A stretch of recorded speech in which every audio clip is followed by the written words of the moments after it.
Panginoon dahil nakakatanggap ng pagpapala at pabor nagmumula sa kalangitan. Maraming salamat sa iyong presensya, mga kapatid. Wala naman tayong bago, pero we are all new. We have all new spirit, new love. Lahat tayo. Basta katapos ng worship, praise and worship, dapat may natatanggap tayo. May natatanggap tayo mula sa spirit.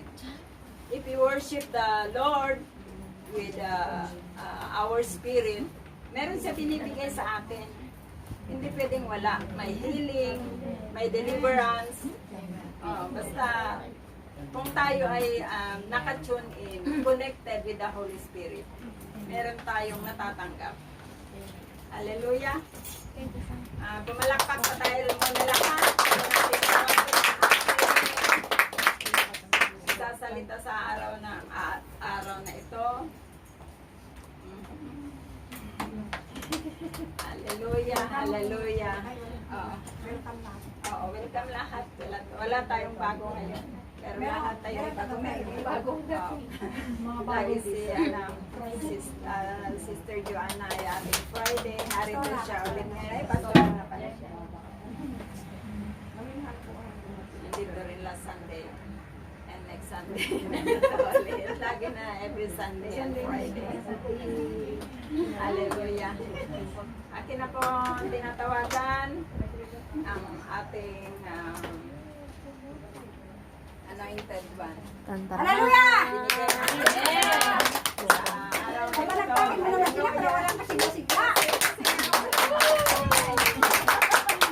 Sumigaw naman ng hallelujah dyan. Hallelujah.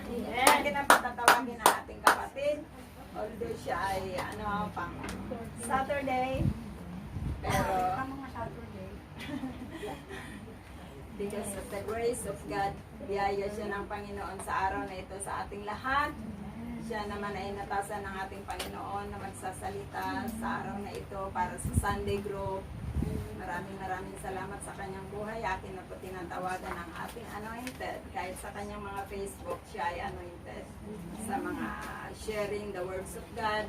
At ito na siya, hindi lang sa Facebook natin nakikita ang mga sharing niya. In personally, tinatawagan ko na po sa ang ating kapatid, Pastora Jonaline Gaba.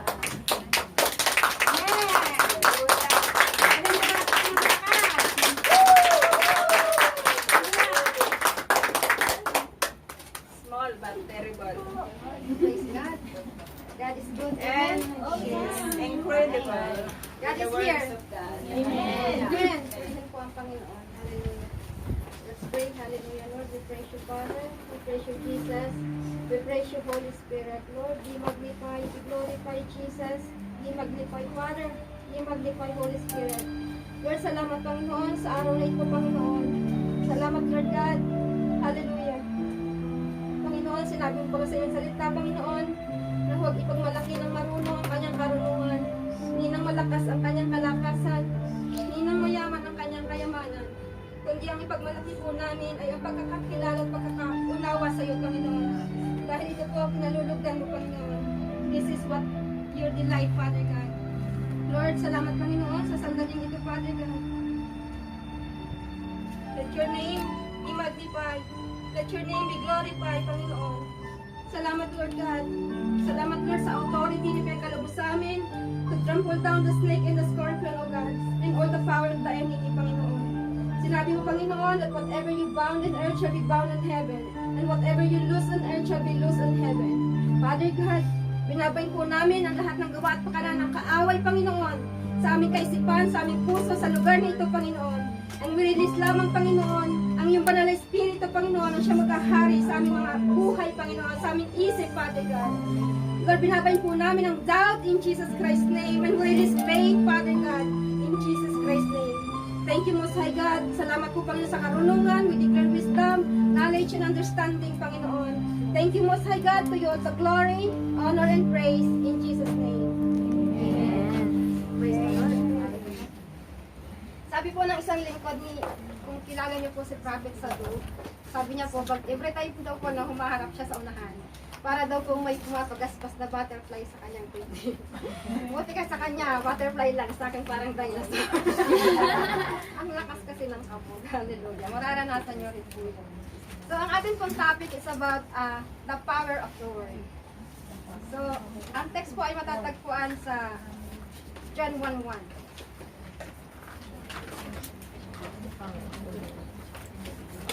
John 1:1 hanggang 3 po siya.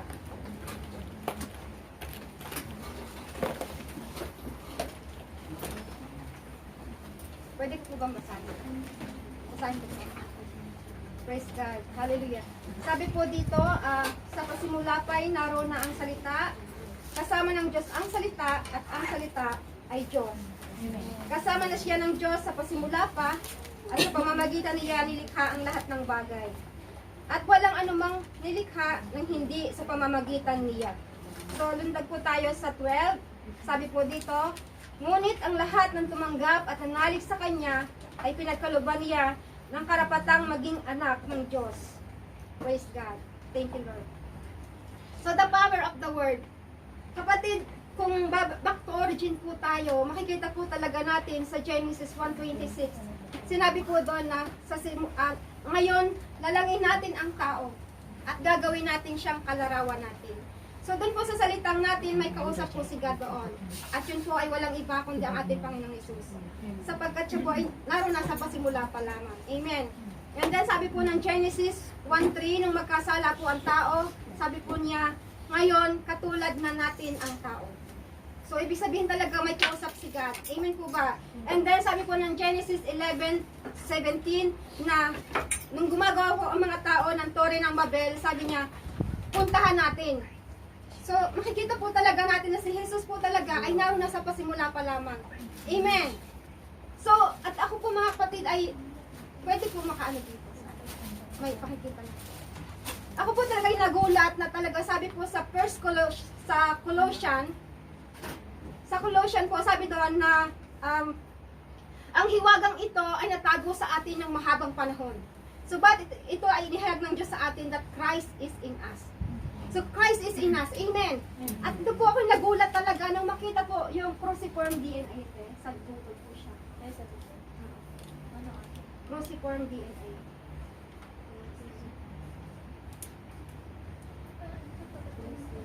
Cruciform DNA.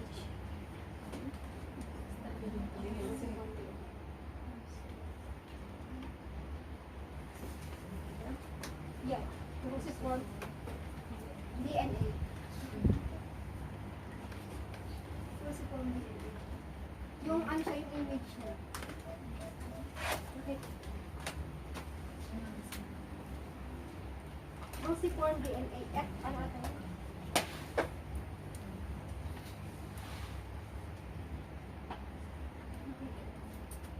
Kung meron po kayong mga Google, pwede po makikita.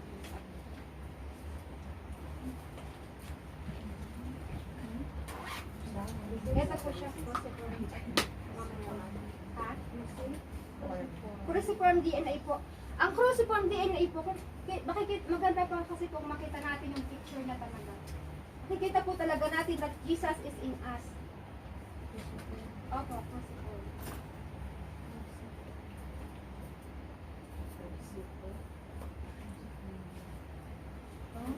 Nakita niyo po yung picture niya? It's a picture of the cross. Sino po nakakita?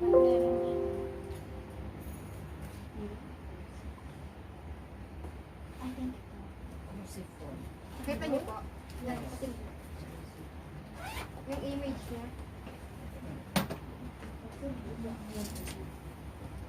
Makikita po natin dito yung cruciform DNA. Talagang hugis cross po siya. Sinabi po ng Colossian na ang hiwagang ito ay natago sa atin ng mahabang panahon. Subalit ito inihayag sa atin ng Diyos. Amen. That Christ is in us. So ang cruciform DNA po, mga kapatid, ang word po niya sa ating katawan, sabi doon, yan po. Makikita po natin ang talaga si Jesus ay nananahan po sa atin. Christ is in us. Amen.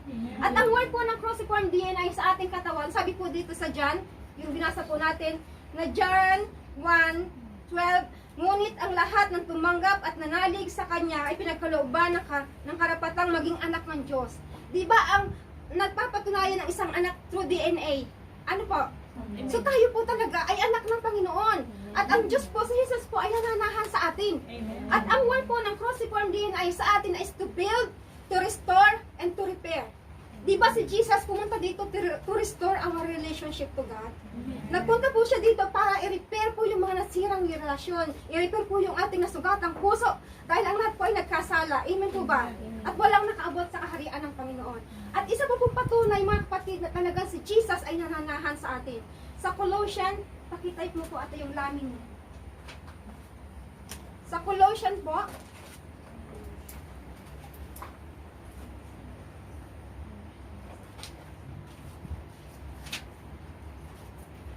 lamin. Parehong-pareho lang po talaga sila ng ano. Opo. Laminin. Laminin, basta laminin po siya. Yan. Makikita mo talaga, ang laminin po, ang nag-hold, sabi doon, He hold our body together. Si Jesus po, sabi sa Colossians 1:17, buksan po natin ang ating Bible. Sa 1 Colossians, sa Colossians 1:17.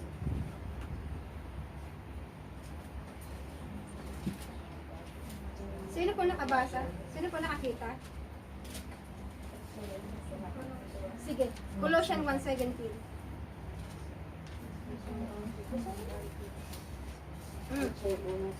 Basahin ko po dito. Sabi dito, 17. Sabi, siya'y una sa lahat at sa kanya nasasalalay ang kayusan ng lahat ng bagay. Ang sabi po sa English, Jesus, He hold all things together. At ang laminin po mga kapatid, yan po, kung wala po ang laminin, hindi po magkakaroon ng kayusan ng ating katawan. Because laminin, He hold our body together. So makikita po talaga natin na si Jesus po ay nananahan sa atin. Amen. Jesus is in us. Amen. Jesus is in you and in me. Amen. At sabi po, you are the light of the world. Kasi si Jesus po talaga nananahan sa atin. So there is power in the cross. Amen. Kasi nga sabi po doon sa simula pa lamang ay kasama na ng Diyos ang salita. So kung kasama ni God, si Jesus sa simula pa lamang, nakikita po ni Jesus kung ano po yung nangyayari sa tao. Na talaga kung wala pong walang pagbububo ng dugo, walang kapatawaran ng kasalanan. So si Jesus po nakita niya ang kasamaan ng tao. Kaya nga po, nagkusang loob niyang inihandog ang kanyang sarili. At sabi doon, mga kapatid, ang sino man sumampalataya sa Kanya ay hindi mapahamak, kundi magkaroon ng buhay na walang hanggan. Amen. Kung makikita po natin, sa Christian faith po talaga, ang cross is Christ Himself. At makikita po natin ang patunay that Christ is in us. Amen. Jesus, nung inihandog po ni Jesus ang kanyang sarili, mga kapatid, na-restore po yung ating relationship sa Panginoon. At dahil po sa cross, mga kapatid, kusa niyang inihandog ang kanyang sarili. Nung dalhin po siya sa dakong patayan, hindi man lang siya umimik ni Gapatukman. Bakit? Kasi kung siya po nagsalita, ang iniisip po niya nung time na ikaw at ako.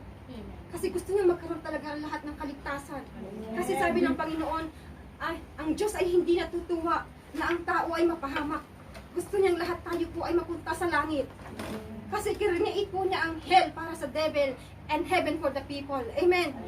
So nung si Jesus po ay dalhin sa dakong patayan, makikita po natin mga kapatid, na nung si Jesus ay inialay niya ang kanyang buhay, binunot ang kanyang balbas, sinampal, binugbog, dahil sa ating kasamaan, inapo niya lahat yun.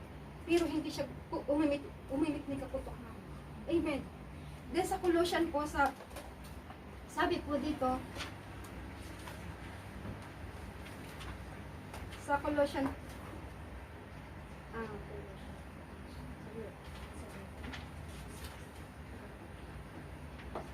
Colossians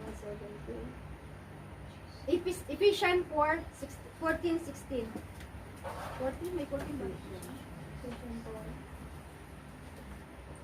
14? May 14 ba? Ephesians 4? Ephesians 4:16. Opo.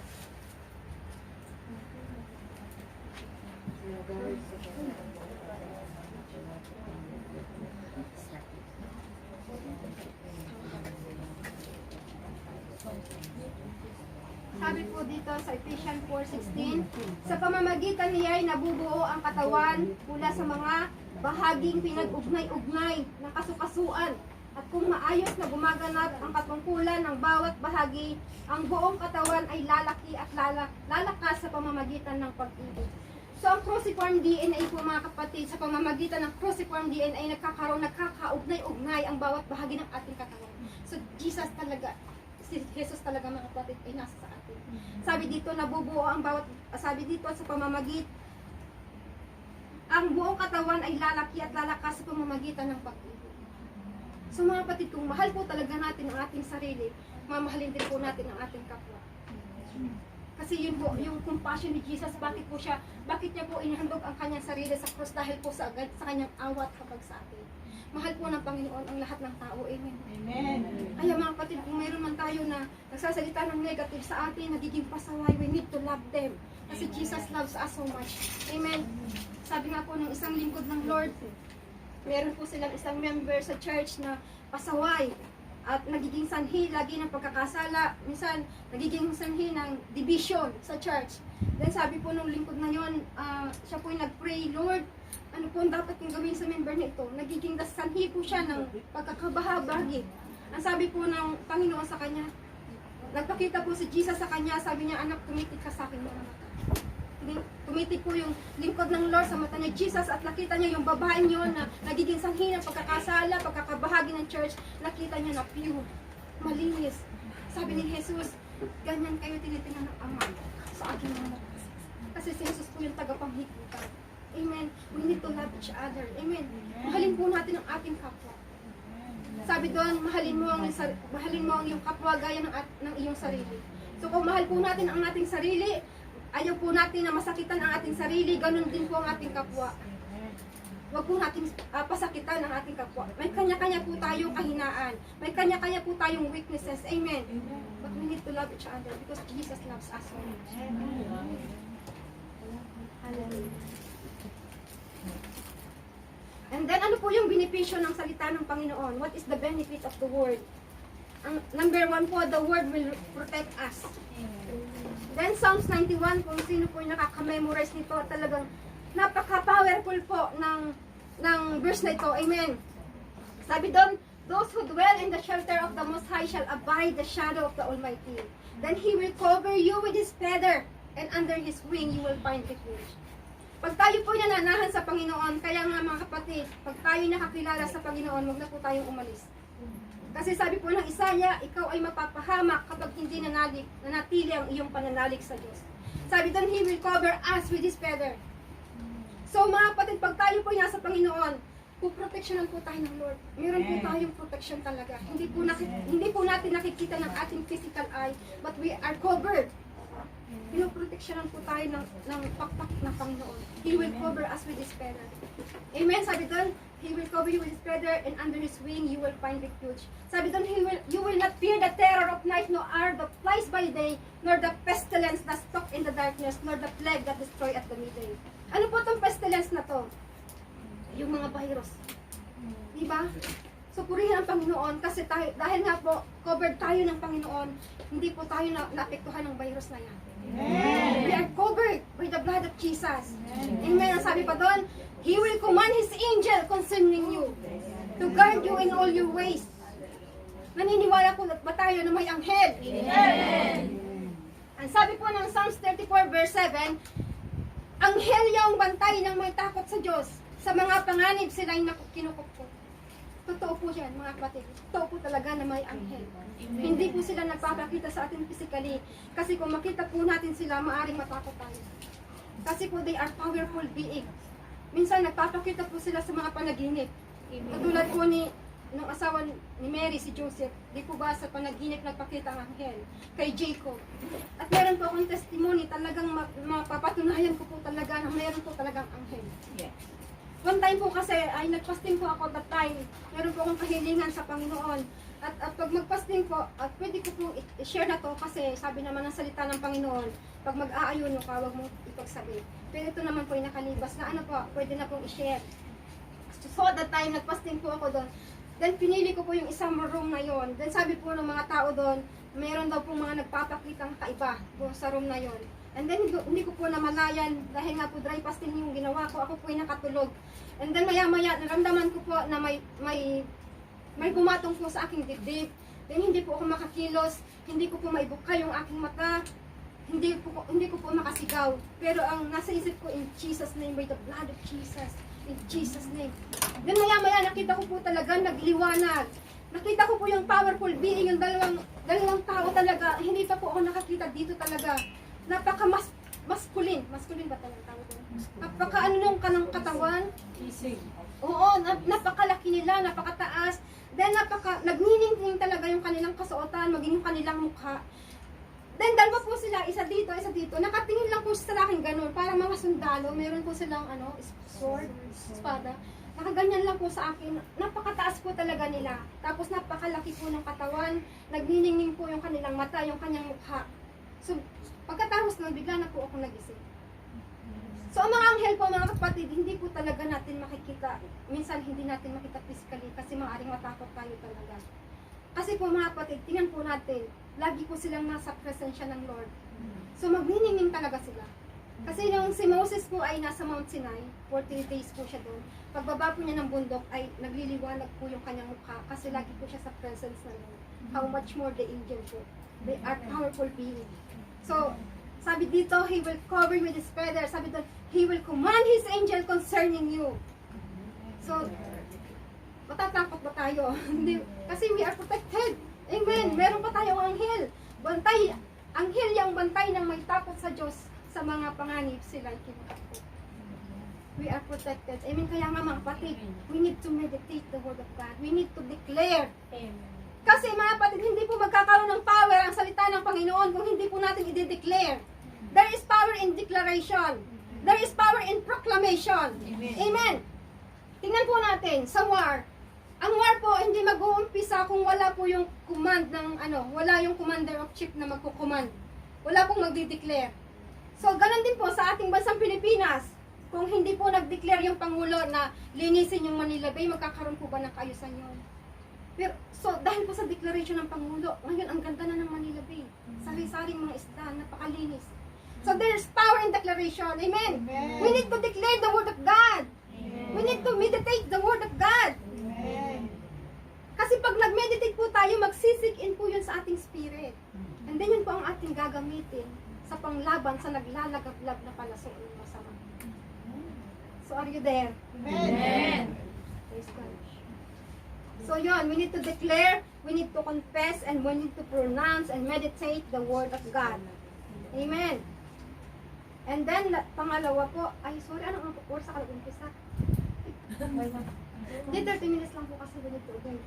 Number 2, the Word will give us good health and long and satisfied life. The Word of God will give us good health. Ang tao po nabubuhay, amen, ang tao po nabubuhay, hindi lamang sa tinapay. Ay, oo, kundi sa bawat salita na lumalabas sa bibig ng Diyos.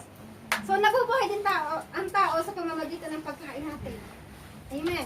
So, buksan po natin ang Proverbs 17:22. Proverbs 17:22.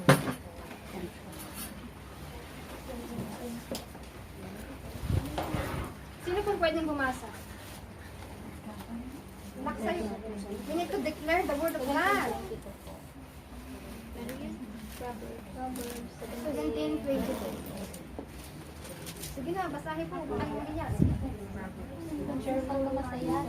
Proverbs. Pagkamasayahin ay mabuti sa katawan at ang malungkot ay unti-unting namamatay.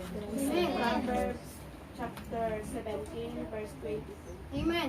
Sabi doon, ang pagkamasayahin ay mabuti sa katawan, subalit ang malulungkutin ay unti-unting namamatay. And then, ang sabi po sa English, a merry heart is like a medicine, but a broken spirit dries up the bone. Ano te? Sige, basahin mo. Amen. A cheerful heart is a good medicine, but a crushed spirit dries up the bone. The bone. Praise the Lord. Alam niyo, nagtanong kay Lord, bakit ang tao pag malulungkutin, madadry yung bone?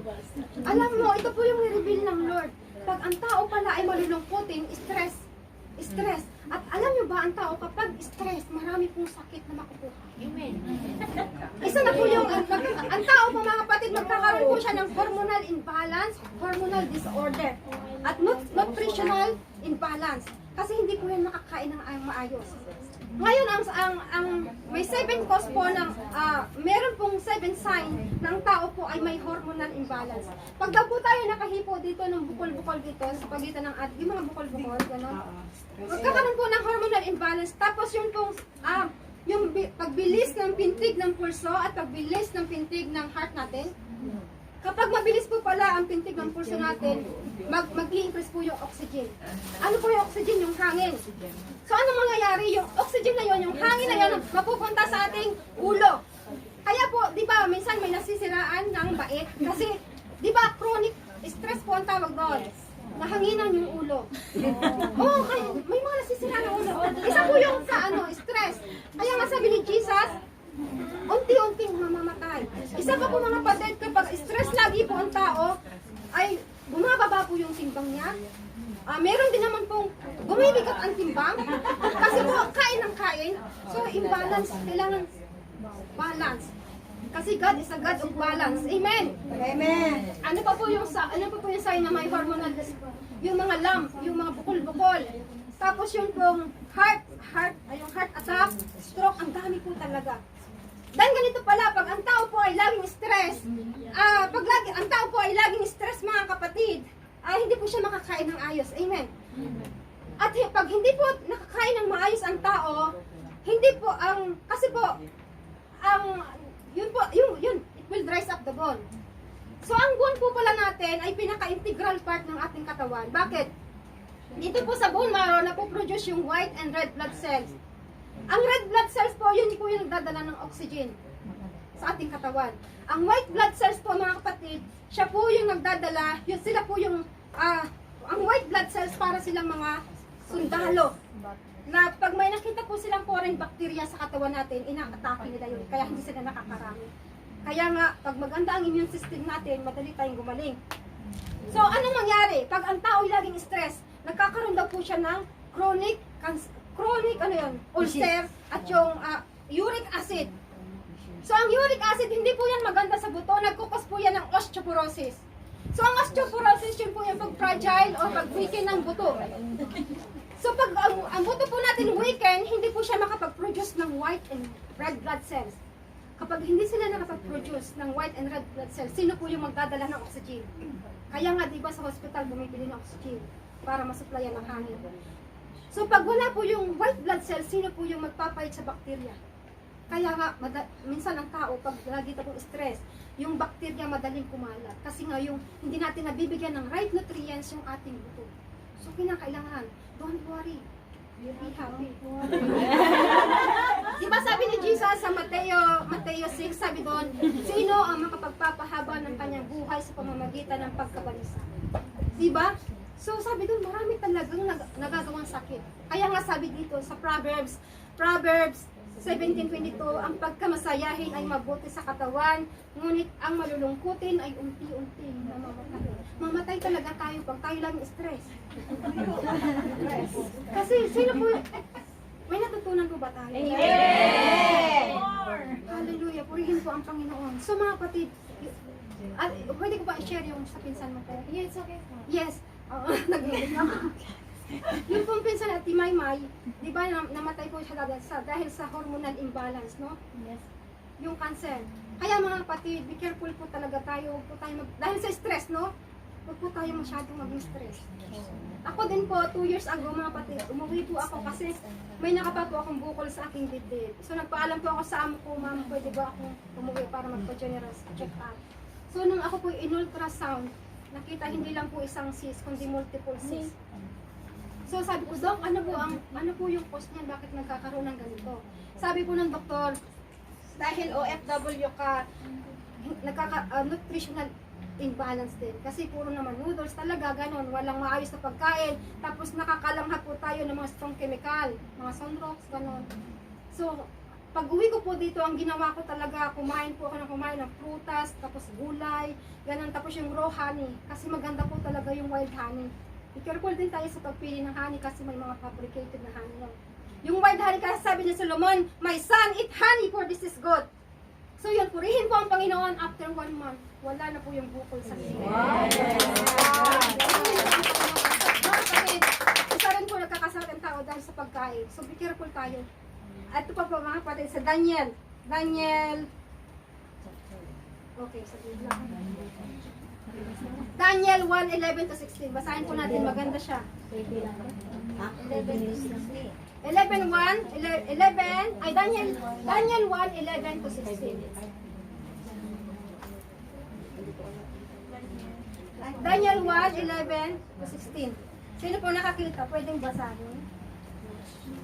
Sino po nakakita na? Welcome ka. 30 minutes later. Sige po. Okay na pa siya. Daniel 1:11 to 16. Daniel then said to the guard whom the chief official had appointed over Daniel and Ang ganda ng Hananiah. Tagalog. Ang ganda pag Tagalog. Mag-sit-in talaga sa atin. Sino po may Tagalog? Daniel 1:11 to 16.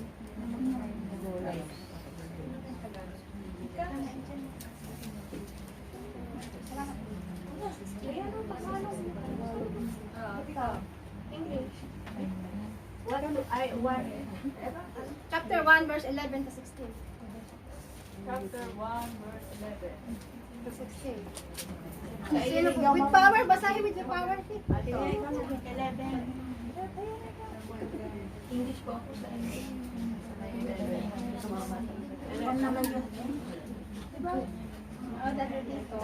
No, chapter 1.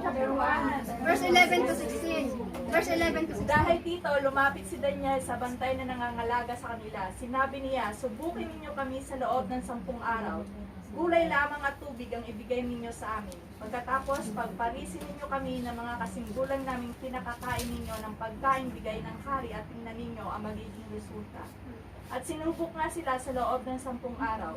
Nang sila pagparisin, pagkaraan ng 10 araw, nakita mas maayos sila at malusog kaysa mga kasinggulang nila pinakain ng pagkain ng hari. Kaya gulay at tubig na lamang ang ibinigay sa kanila sa halip na pagkain at inumin ng hari. Narinig po natin. So, kain ng gulay, inom ng maraming tubig. At alam niyo pa sa King James Version, nung akin po itong i-search, sabi ni Daniel, give us pulse. Pwede po pakitin natin. Sabi ni Daniel, give us pulse. At yung po palang pulse na yon, yun po yung vegetable na legume plants. Mga legume plants po siya. Mga legume po siya. Ito po pala ang masusustansyang pagkain. Sabi ni God, Genesis 1:29, binibigyan ko kayo ng mga pagkain na mumunga at nagbubutil. So ito rin po talaga ang hiningi ni Daniel. Mga legume plants po siya. Yun po ang tamang pagkain mga kapatid. Although, wala pong binababawal na pagkain. Amen. Pwede na po natin kainin kasi nalilinis po ito sa pamamagitan ng panalangin. Pero hindi po natin nabibigyan ng right nutrients yung katawan natin. Sa pagkain po ng legume plants, mabigyan natin ng right nutrients yung ating katawan.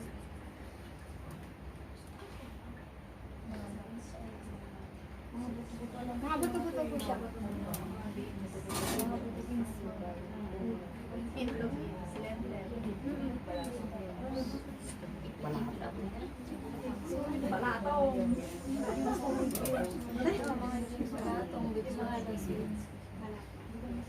Yan. Tapos naman leg pala, leg. Ito yan. Yan po mga kapatid, mga ano siya, mga kasi alternative po yan sa karne. Kasi nandiyan na po lahat na po ng vitamins and mineral nandito po sa legume plants. Kasi ang legume plants po may 3 bahagi. Ang una po lahat ng kind ng beans. Black beans, red beans, ano pa? White beans. Ayan, mga kidney beans. No? Mayaman pala yan sa iron. So, pwede kahit walang karne, pwede siyang kumain. Tapos yung pangalawang grupo po, yung mga green peas, lentil, chickpeas, yan. And then, pangatlong grupo po, mga nuts, all kinds of nuts. So yan po mga kapatid, yan po ang masustansyang pagkain na binigay ni God sa atin. Kaya kung gusto po natin umaba ang buhay natin, kahit lang naman ang bagay. Kasi pagkain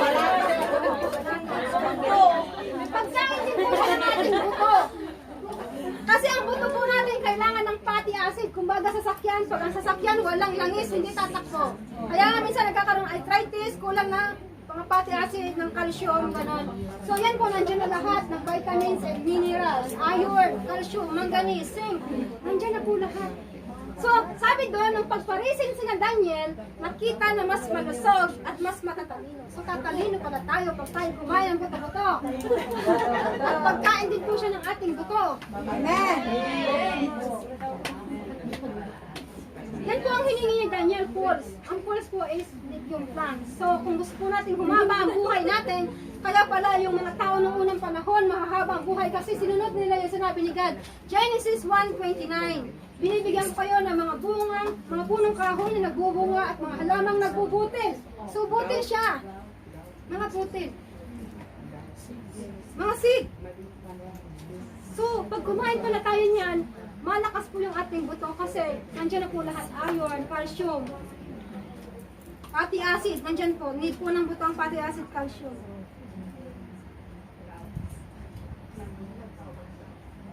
Hindi naman bawal sa rayuma. Siguro lang balance talaga. We need to eat balance kasi God is a God of balance. Amen. Wala nga siguro nagkarayuma kasi nga sa stress kasi tumataas po yung uric acid. Tapos sobrang kain. Diba? Everything is moderate. Amen. Amen. Kasi di ba si God balance siya? Nilikha niya ang araw, nilikha niya ang buwan, nilikha niya ang liwanag, nilikha niya ang, di ba? Balance dapat talaga. So may natutunan po tayo. Amen.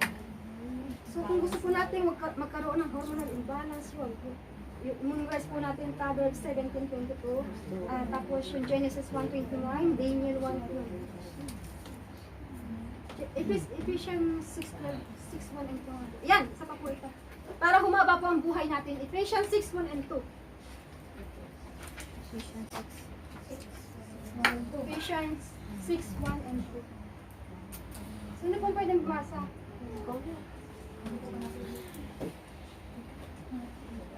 Maganda po sa Tagalog. Sige na. Ephesians chapter 6:1 and 2.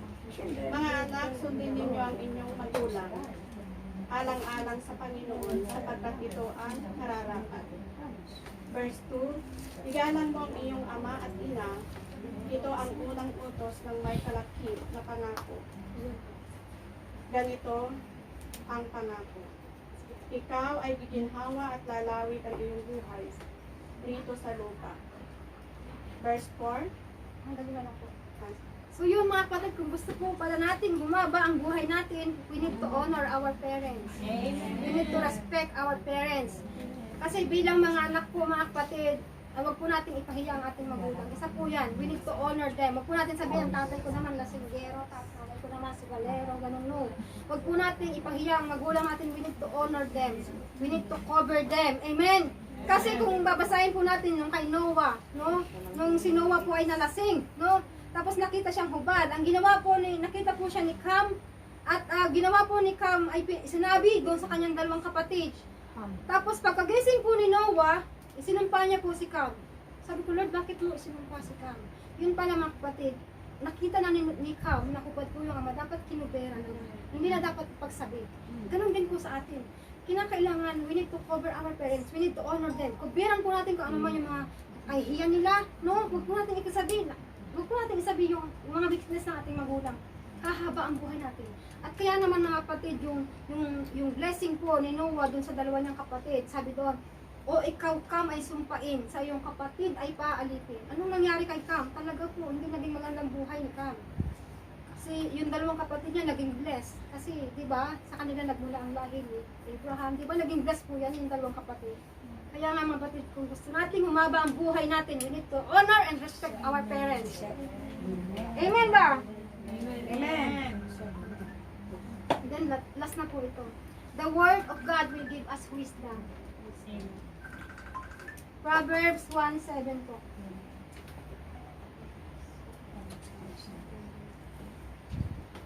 Proverbs, pakibasa po. Proverbs 1:7. ang pagkatakot kay Yahweh ay pasimulan ng karunungan, ngunit walang halaga sa mga mangmang ang aral at mga saway. Sabi dito, the fear of the Lord is the beginning of wisdom. And then, John 15:5. Sino pong pwedeng bumasa? John 15:5. Sige po, pakibasa.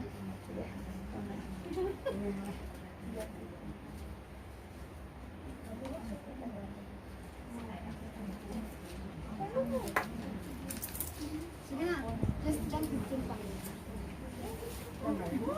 Bakit nahiya kayo? We need to declare the word of God. Ako ang wala ng ubas, kaya kayo ang mga sanga ang nananatili sa akin at ako'y sa kanya ay siyang nagbubunga ng marami sapagkat kung kayo'y hiwalay sa akin ay wala kayong magagawa. Amen. The fear of the Lord is the beginning of the word of God will give us wisdom. Sabi dito, ako ang puno ng ubas at kayo ang mga sanga. Ang nananatili sa akin ang siyang namumunga ng sagana. So, ibig sabihin, pag si Jesus ang puno, tayo yung mga sanga. Kung ano po yung na kay Jesus, dadaanin po yun sa sanga. Kasi sa agriculture po, kung ano po talaga yung nutrients na nakukuha ng puno, pumupunta po yun sa sanga at ito po yung nagbubunga ng sagana. So ganun, kung si Jesus ay puno ng karunungan, syempre tayo po na kay Jesus, magkakaroon tayo ng wisdom. Amen po ba? So the fear of the Lord is the beginning of wisdom. And then, kung nanatili po tayo sa Panginoon, magkakaroon din po tayo, mamumunga po tayo.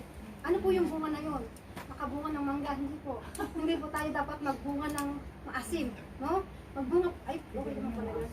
Magbunga po tayo ng karunungan, ng kaalaman, ng kahabagan, kaawaan. Kasi si Jesus po, kung si Jesus ang puno, kung ano yung na kay Jesus, dadaloy din po yun sa mga sanga. Amen. Kaya nga maging, we need to love each other. Bunga po tayo, magmahalan po tayo. Amen. Kailangan mamunga po tayo ng righteousness. Amen po ba? Huwag po tayo magbangayan. Kasi sabi ng Panginoon, kung mag-aaway-aaway kayo, mauubos kayo. Sabi ng Panginoon. So we need to love each other. Love our neighbor. So tapos na po ako. Amen. Pray to God.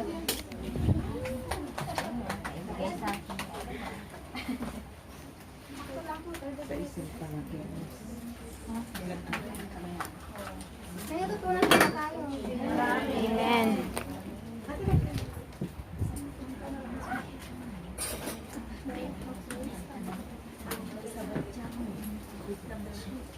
Let's pray, Lord. Thank you so much, Father God. Salamat, Panginoon, sa kabutihan mo, Lord. Salamat, Lord, sa mga salita mo na binigay sa amin, Panginoon. Salamat, Panginoon, sa bagong revelasyon, Panginoon, na pinagkaloob mo sa amin ngayong araw na ito, Father God. Pagpalain mo, Lord, ang buhay ng bawat isa sa amin, Panginoon. Nawa, Lord God, ang mga salita mo ay matanip sa aming isip at sa aming puso, Father God. Thank you, Father God. Glory and honor belong to you, God, in Jesus' name. Amen.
kanyang mga kasalanan, Father God.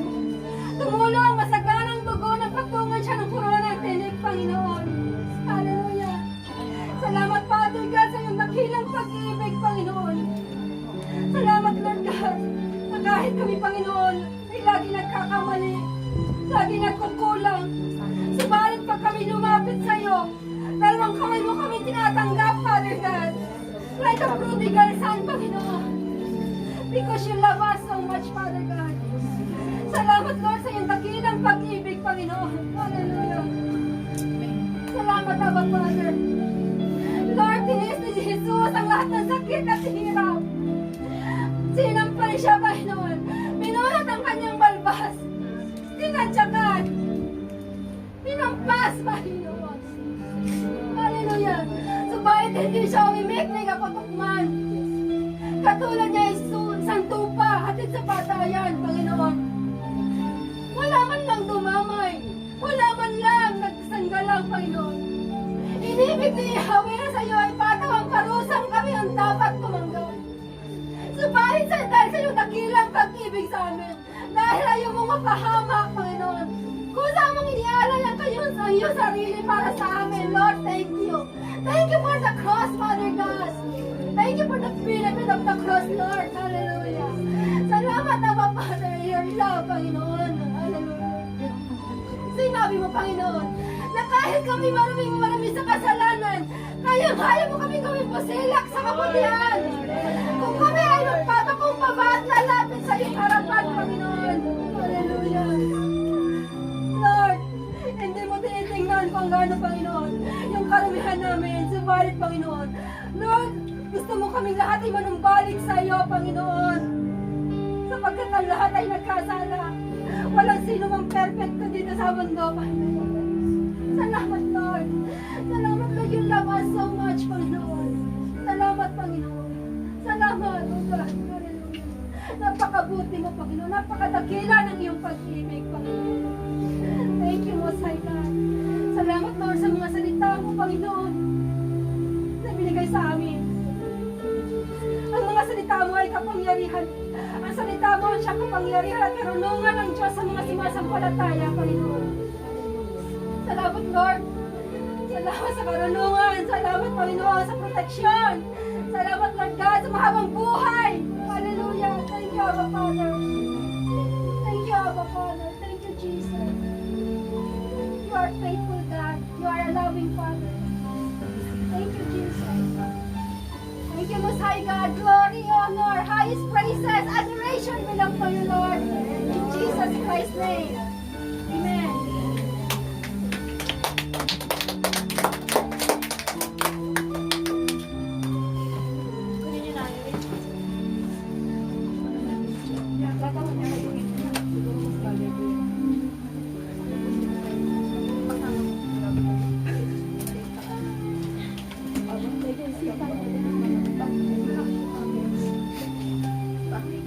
Yes, Lord, hallelujah. Dadako po kami, Panginoon, sa pinaka-highest form of worship, Panginoon.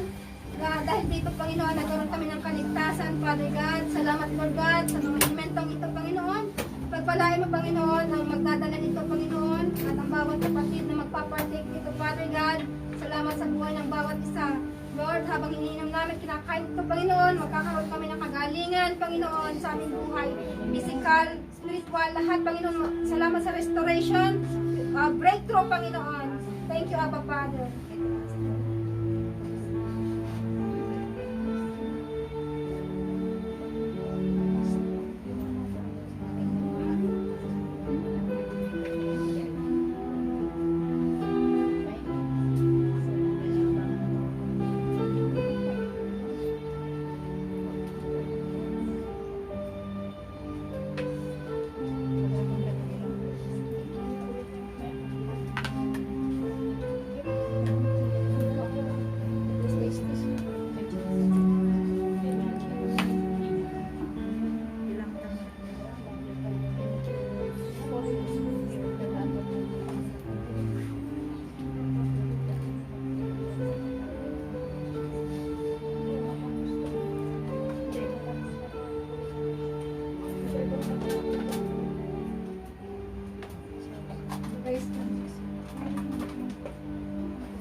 Hallelujah. Ito ang aral na binibigay ko sa inyo. Ito ang aral na tinanggap ko sa Panginoon at ibinibigay ko naman sa inyo. Ang Panginoong Jesus nung gabing siya ipagkalulo ay dumagpot ng tinapay. Nagpasalamat at nagpira-piraso ito at sinabi, ito ang aking katawan na inihahandog para sa inyo. Gawin ninyo ito bilang pag-alaala sa akin. Ngayon din naman matapos maghapunan ay hinawakan niya ang sarong at sinabi, ang sarong ito ang bagong tipan at nagtitibay ng aking dugo. Tuwing iinumin ninyo ito, gawin ninyo ito bilang pag-alaala sa akin. Sapagkat tuwing kakain kayo ng tinapay na ito at iinom sa sarong ito, ay pinapahayag ninyo ang kamatayan ng Panginoon hanggang sa muling pagbarito niya. Thank you, Lord. Salamat, Panginoon, sa iyong katawan at dugo, Panginoon, na inihandog sa cross ng Kalbaryo, Panginoon. Kainin po natin. Tulos po natin ang Diyos. Thank you, Father. Thank you, Jesus.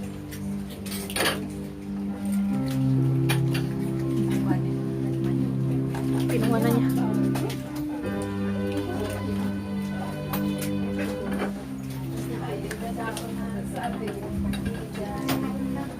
Nga naman yan.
Maraming salamat po, Panginoon.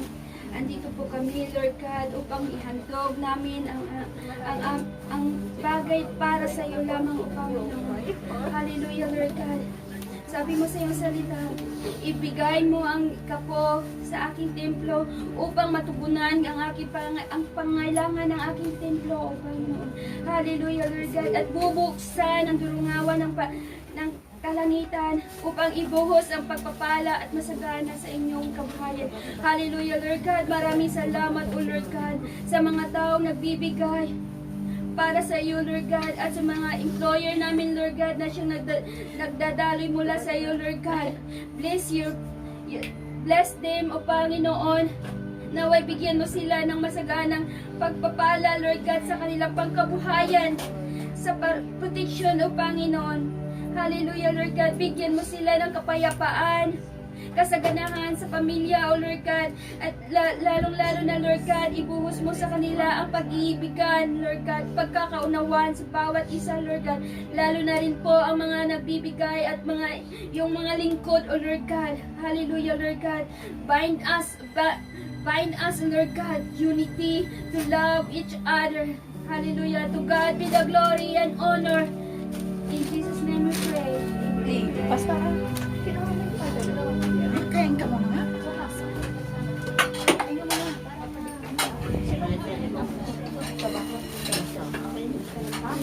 Pastora, thank you.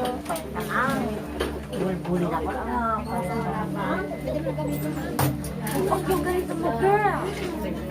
Di, nagpapaan ko yung aking Pinoy. Tapos mag-usap ko din. Magabi ka niya, alas 12 na ako natulog. Natapos alas 12 na. May bata ka? Meron dalawa to stay in yung babae. Mamili pa mapabisita. Kaya po ito kayo sa ating pangkakasal.